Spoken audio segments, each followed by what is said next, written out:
मला वाटतं आता डॅडी लवकरच त्यांची खुर्ची रिकामी करून तुम्हाला देणार. नाही म्हणजे तुमच्या कामाच्या पद्धतीवरून मी बोलतोय.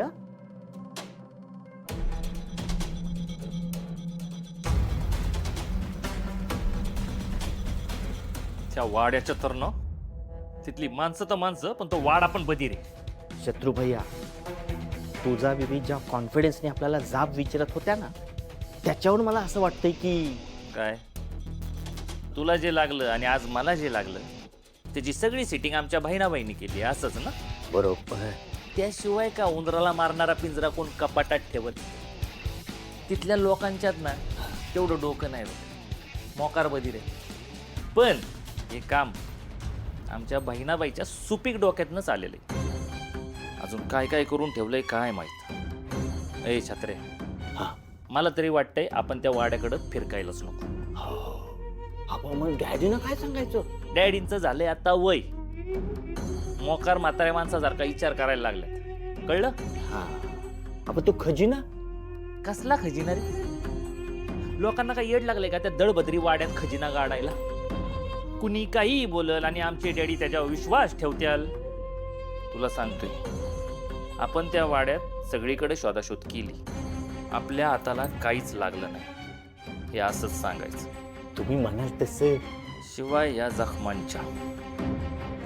जखमांचा हिशोब तुळजाला द्यावाच लागणार. आणि हा शत्रू हिशोब चुकते करण्यात माहीर आहे, अख्ख्या गावाला माहिती.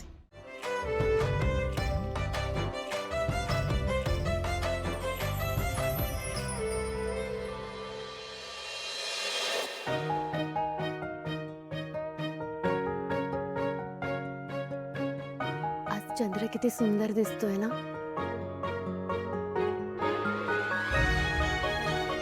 होय, मी तर त्याला रोज बघतो, तो सुंदरच दिसतो. असं वाटतं त्याच्याकडे बघतच बसावं.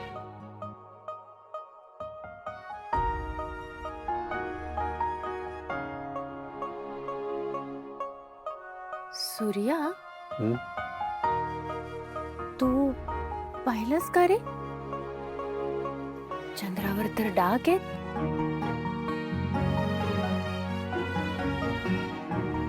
मला तर नाही दिसलं कधी.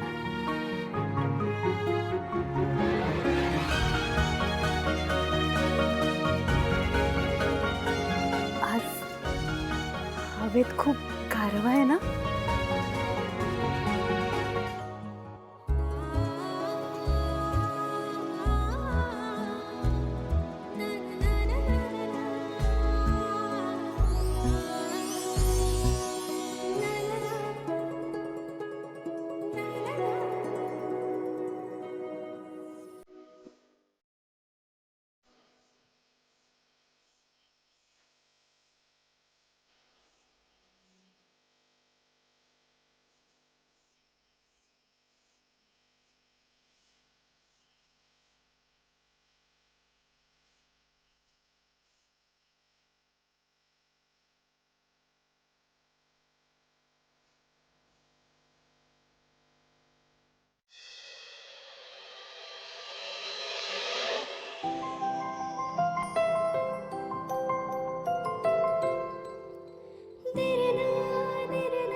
तुळजा, कधी उठली तू?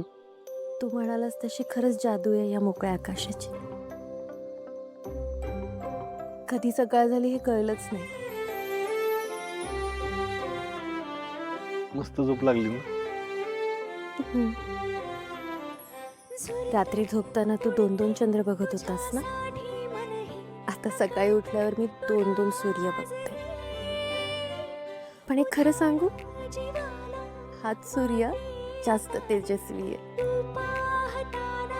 आता या सूर्याचा दिवस चालू झाला, त्याला दुकानात गेलं पाहिजे ना. हो, मग लवकर जा आणि लवकर ये. हा चंद्र तुझी वाट बघणार आहे. यायलाच लागणार, कारण या सूर्याला या चंद्राशिवाय करमतच नाही ना.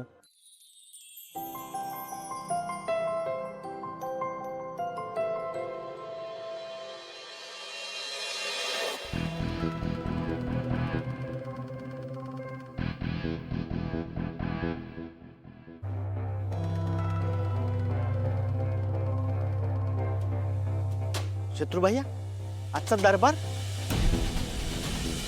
मी घेणार. डॅडी नंतर या दरबार घेण्याच्या लायक कोण आहे का? अजिबात नाही. तुम्हीच हाय जो ह्यो दरबार चालवू शकता. आता नाश्ता करू हा आणि मग न्यायदान सुरू करू. चालतंय की. चला. चला. अय अरे थांब की वाईच. बरं जा, आलो मी परत. हॅलो. हा बोल मांग्या. काय बोलू, वाट लावली आमच्या बहिणीने सगळी. काय केलं? इस्टेडीत वाटा मागतीये, नाही देत म्हणलं तर डॅडींच्या दरबारात जायची धमकी दिली आहे. अरे मग येऊ दे की. म्हणजे डॅडींनी तिच्या बाजूने निर्णय देऊ द्या आणि आम्ही बसतो बोंबलत. काय शत्रुभैया, एवढ्या आशेने फोन केलता आणि तुम्ही असा सल्ला देताय वे? हे रत्ताळ्या, हे बघ आजचा दरबार मीच घेणार आहे. त्यामुळं ते काय झालं तरी तुझी बहीण माझ्यापाशीच येणार. दे पाठवून चल. हा मग प्रश्नच मिटला. येतो किती लाकलून मग. बिनधास्त दे. अरे आपल्या माणसाची कामं करायची नाही तर कुणाची करायची? हा चल ठेव फोन. ठेवतो हा.